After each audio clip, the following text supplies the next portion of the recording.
your hands up, please. Thought it was a good opening night for us. It's the first time we had all these guys available. Thought it was a good game for some guys to get their feet wet. I thought our start defensively was great.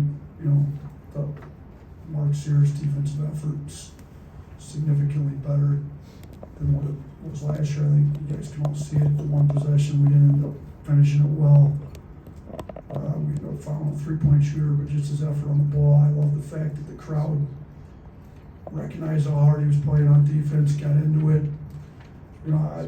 First off, the crowd was unbelievable. It's the best crowd we've had for an opener since I've been here. It's a sellout. So, we need to keep continuing like that. So, huge thank you to the student section. I heard we had more students wanted to come than we had room for, which is great. Need that to be that way every game. Thankful to all the season ticket holders that come make it. They got people in their seats, so it was great. But we've got some young guys that we need to get some experience. I thought Barron looked great at 9 assists, almost a double. We need one more assist. Aiden Sherrill won the hard hat. We got 9 rebounds and limited minutes. So, Darian Reed's had some big time plays too. He had 9 and 6, and thought he started kind of getting more comfortable. He hit that 3 when he made his free throws there. So, I'm really happy with the effort from everybody. But obviously the games are going to get a little tougher here moving forward. Start with Nick Kelly. Yeah, Nate, plus 39 from Aiden Holloway in this first game for you guys. What stood out about his performance and what you like? Yeah, that's pretty impressive. I think my favorite play he had was when he got on the floor for that loose ball. And he scored off after he got off on the floor for that. He's making some tough plays, showing he's got some toughness. He can really be a good defensive guard. He's got the quickness to be a great defensive guard. So, he's not passing up open threes. I think, you saw he's capable of shooting it. He's got range. When I'm passing up any open shots ever, he went 2 or 3 from 3. Him and Sears both shot it really well. There's really only 2 guys that shot it decent. We didn't shoot great from 3 tonight outside of those 2. And Mo Diabate went 1 for 1 too, which is good. He's been working a lot on his game. He's a tough kid that makes tough plays. But I was really happy with Holloway. 11 points, didn't have a turnover.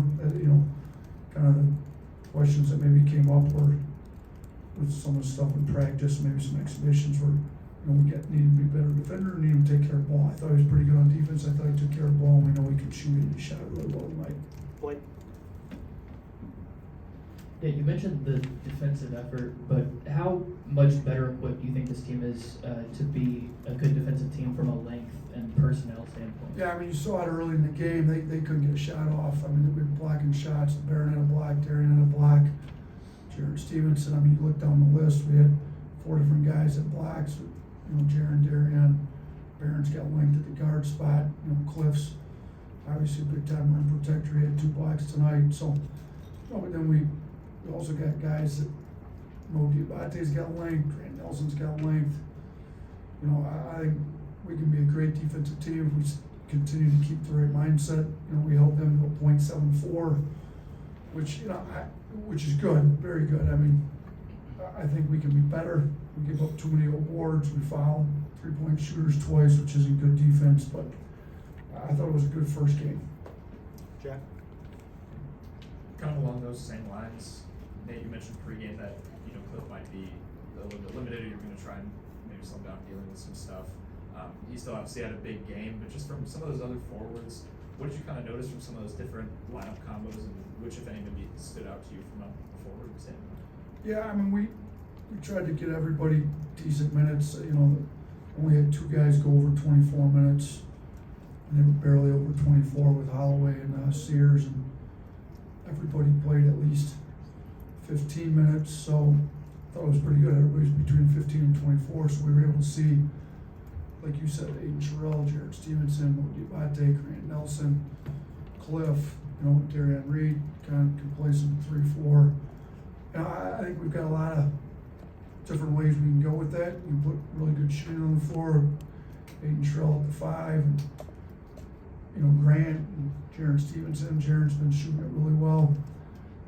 You know, and those guys all have some toughness to them too. You can go with some really tough defensive-minded groups. You got Cliff and Mogi Bate, Darian Reed. You can kind of put it the 3 as well as the 4. So got some versatility. I think we tried a little bit of everything out there, and we'll continue to try different lineups together, different guys, see who plays better with each other. But I thought they all played pretty well together tonight, to be honest with you. Back Bentley. Coach Oates, I saw Mark Sears earlier tonight at the women's basketball game. Can you tell me a little bit about what it means to this team to continue that support of the women's team as you embark on this hopeful run to a national championship? Yeah, I think it's great. Our guys are here, they're college students, they're trying to partake in the college experience. You know, Mark's one of those guys that's already graduated, could have chosen to go, you know, he'd be playing in the G League at a minimum if he didn't make an NBA team. So he chose to come back, try to win a national championship for his home state team. But he enjoys being a college student, well, like most of our guys do. So our guys show up, support the football team. It's great that they're here. You know, it was nice that the women were able to play right before us, so we could show up and support them. You know, it's great that guy with Mark's notoriety's here supporting the women. You know, and got different guys at soccer games, baseball games, softball, whatever it is. So I think it's great. We encourage our guys to be college students, not just athletes, but student athletes, and support their fellow student athletes. Tony. I know it's a limited amount of minutes, but is this kind of what you were expecting from Cliff when you got him from the transfer portal? Does this come as advertised, I guess?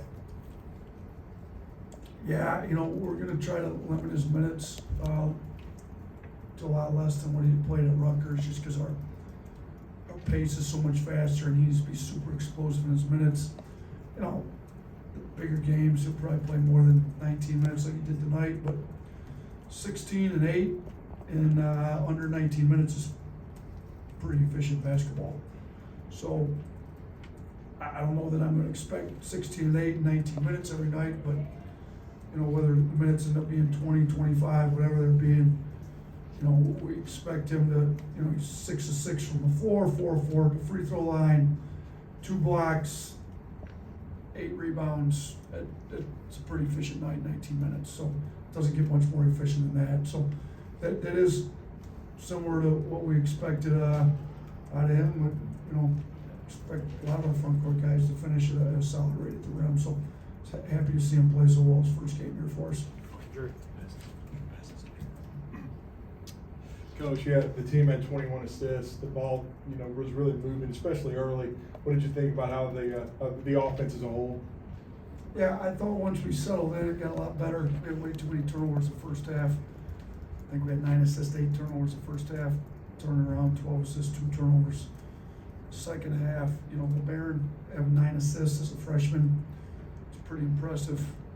You know, he even got Max Sharnowski's bucket there at the end. So we got to get his turnovers cut down. He had 4 turnovers, which way too many. But you know, he's trying to move the ball. We got a lot of unselfish guys. I mean, you know, Mark Sears has been passing the ball really well. You know, he didn't end up with a ton of assists today, but I think he's had a lot of assists in practice. And he's moving the ball. You know, Mark Holloway, right? So Barron, then we got some, you know, saw Grant Nelson really trying to pass the ball. He maybe wasn't as aggressive to score as he's going to get once he gets to where he feels comfortable and healthy, but he'll get the rust knocked off. And that's the other thing you got to realize is Reitzel, Aiden Sherrill, and Grant really haven't played for some of them over a month, but a few weeks. So this is a good game to get the rust knocked off. I was happy to see Reitzel hit that 3 coming off, looked a lot more like what he's capable of doing. So I thought, you know, the ball moved well. I think we got a lot of guys.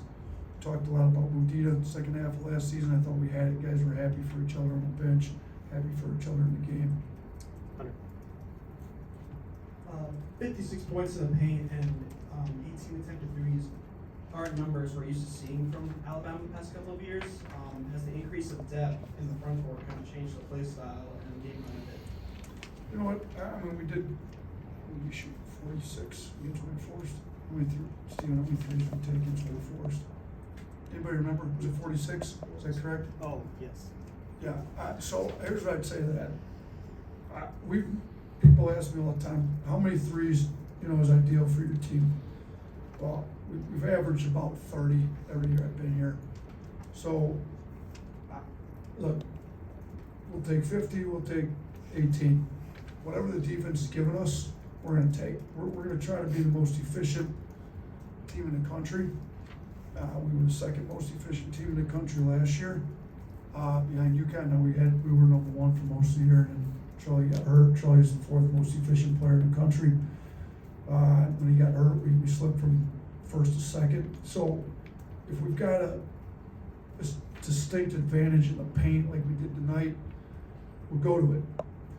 Other teams are gonna have really good defenders in the paint, or they're gonna collapse to make sure that we're, who knows how teams are gonna guard us, but some teams are gonna look at this game and we gotta really keep them out of pain. Cliff scoring 16 in a short amount of points, and Barron's getting the paint whenever he wants, and guys are driving. They collapse, we'll spread, take 46 threes. So I don't think we're gonna try to necessarily change our playing style, but we definitely have some lob targets. I mean, you saw Darian catch the lob there late. Cliff's a big time lob target. We threw him a couple lobs. Aiden Sherrill can be one. He can be a pick and pop guy, a roll guy. I think Jaron and Grant can both get in the rim, get in the lane, finish at the paint. I thought you saw Jaron show some physicality on his drives that he maybe didn't show last year. I thought he did a great job showing some paint patience and being physical on his drives. So Mo Diabate is super physical. We got some guys that can score in the paint. So if they're gonna give us 58 points in the paint, or whatever it was, 56 points in the paint, we'll take them. Chase. Just wondered if you could touch on the decisions on the two red shirts. Yeah, so Houston came to us with some knee issues and he didn't practice all summer. He's an unbelievable kid. I'm super happy he's in our program. When you talk about high character kids, he's at the top of that list. But we wanted to do what was right by him and give him a full off season in our program. We play so much different than what he played at Pepperdine, and he's trying to be a pro, and without having the off season, I think we'd have put him behind the 8 ball playing him this year. So we had a long discussion with him, his father, and we all decided what would be best is him to really learn how to play the way we want to play. Have an entire year and a half with us now, going into his year with us. Next year, now he's going to make us great in practice. He's going to make us great on the bench. He's going to make us great just being in the program. And then Nas, we kind of took that one all the way up until this past weekend. He's got to get more physical. He's got to put some weight on. With our depth, I wasn't sure how many minutes he was going to play some of these games. So again, with him, and we talked, there's been different guys that shoot.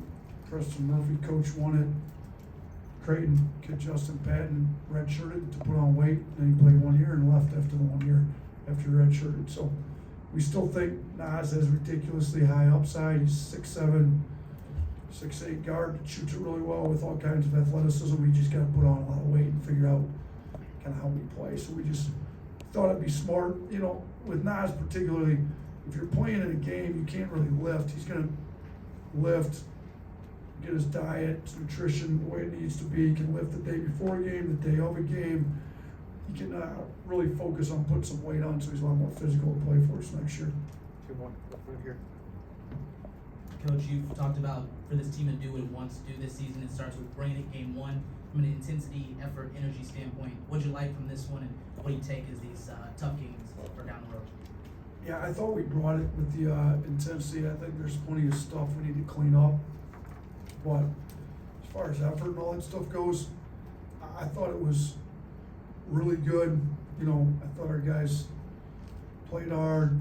Just never going to be a perfect game. It wasn't perfect, but I was really happy. I mean, you look at our, Mark Sears' preseason player of the year in a lot of publications. You look at the effort he gave on defense. probably should have put him on Marsh, to be honest with you. He probably did the best job on Marsh of anybody. So it'd be nice if sometimes you can take your best player and put him on the opposing team's best player because he's your best defender on the perimeter. I think, you know, he's got a lot better effort on the defensive end. Barron had great effort on the defensive end. Like I referenced it earlier, but Holloway dives on the floor in the middle of the paint with all the bigs and digs out a loose ball and we score off it. Those are the kind of plays we're looking for. And when you get them out of your guards, they're also super skilled. I think that because we know we're going to get toughness and physicality out of Diabate and Cliff and just kind of what Darian Reed is and some of those guys. To get it out of our guards too, I thought was big. Last one, Henry. Yeah, you mentioned it a little bit, but can you go into a little more of what you saw from LeBaron tonight and kind of how he's developed so far since he joined you guys? Yeah, I mean, LeBaron came in right out of the gate when we got the guys here in June and established himself as one of the best two-way guards in the program. I mean, he's been guarding. He takes that role as a two-way guy very seriously. We weren't sure how many minutes he was going to play when we first got him. Within the first month of him being here in the summer, we knew he was going to be in rotation. And then he's just continued to establish himself as, should he have 9 assists today. I mean, he's a guy that could very easily end up with a triple-double this year at some point, if we were able to give him enough minutes, with how he passes it and how hard he plays on defense. He's got to do a better job rebounding on the defensive end particularly. I thought he gave up a couple tonight, but he's going to be very good. I think he's got a chance to play at the next level with just being looking for two-way guys. If he shoots it like we think he's capable of shooting it this year, I think he's got a chance to be a pro, an NBA pro, and I think that's what he's working for. And that's our goal is to get him there, and he's going to help us win a lot of games this year. Thanks, Coach.